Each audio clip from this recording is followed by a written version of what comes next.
So what we have here is a piecewise function. The first part is the part to the left of or equal to -1 is quadratic, and quadratic functions are continuous.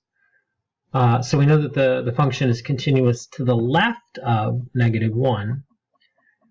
The middle part, ax plus b, represents a linear function, and linear functions are continuous as well. So we know that between -1 and 2, the function is continuous. And then, of course, 1 is a constant function. Technically, it's a linear function, continuous. So we know this function is continuous to the right of x equals 2. The problem is the function may very well be discontinuous at -1 and at 2, because those are the places where the function can change from one thing to another. So we're going to apply the definition of continuity in order to determine the values of a and b that will make this function continuous at both -1 and 2.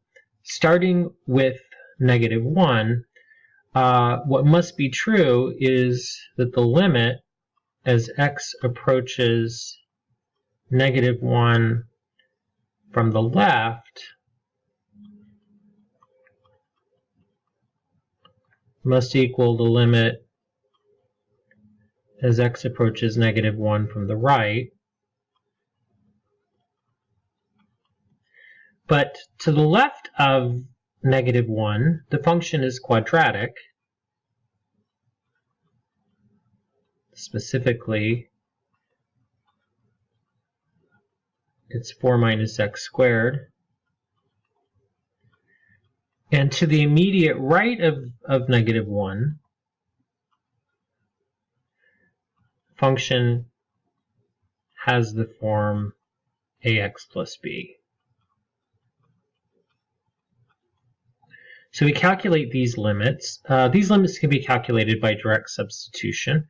When I substitute in -1 for x on the left limit, I get 4 minus 1, which is 3. When I do the same for the right limit, I get -a plus b. So what that tells me is for continuity at -1 to happen, -a plus b has to equal 3.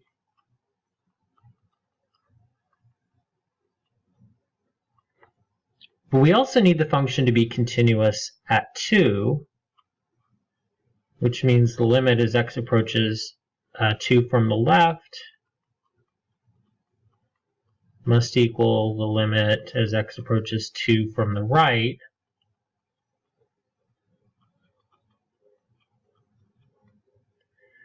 As we come in to 2 from the left side of 2, that's where x is smaller than 2, the function is linear.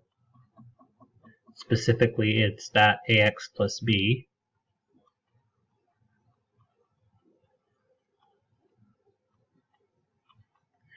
And as we come in from the right, where x is greater than 2, the function is constant. It's constant 1.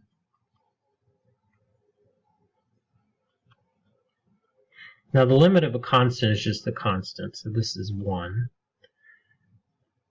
The limit of ax plus b as x approaches 2 is a times 2 plus b, or 2a plus b. So in order for continuity at 2 to happen, 2a plus b must equal 1. So we have two conditions that have to be met in order for continuity to happen at these crucial spots at -1 and 2. This produces a system of equations. The system can be solved by substitution. I'm going to take, say, the second equation and solve for b, and I get b equals 1 minus 2a. I'm going to substitute that into the first equation right there.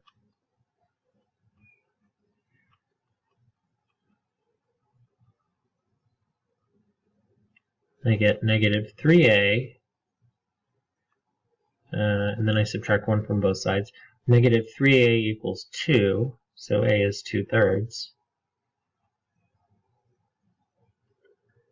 And then to get b, just plug in 2/3 into the equation. B equals 1 minus 2a.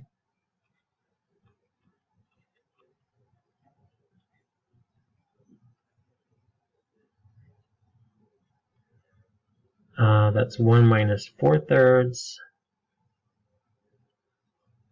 which is 3/3 minus 4/3, which is negative 1/3.